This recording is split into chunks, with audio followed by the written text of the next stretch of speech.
all the way through that setup process, that you make sure that you don't spend 25 minutes, 2 hours, whatever, modeling a morph target.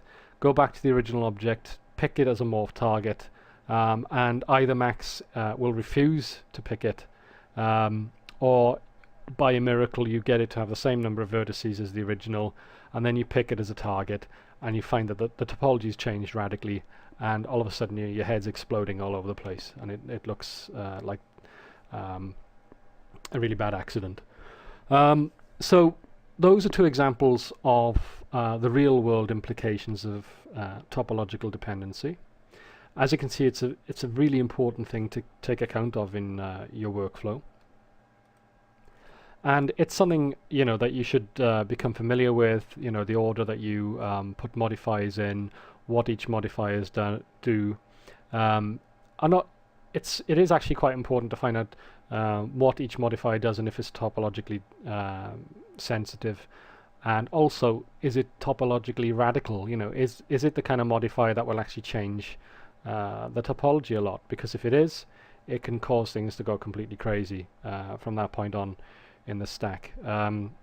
We'll just finish off with another example.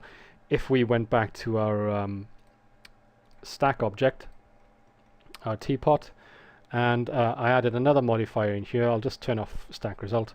Let's say we added optimize, and we turn off the end result. I optimize the mesh, not too much, just a little bit. There we go. And then we go to the top of the stack. If we go to turbo smooth, that's what we get. Poly select, it's pretty crazy. Face extrude, it looks really bad. Noise, then poly select, it's not good. Face extrude, really bad. And then we get to the top of the stack, and we've got a complete mess again. It's really awful. So as you can see, optimize is one of those modifiers you've got to be very careful with. It obviously radically changes the geometry that you're working with.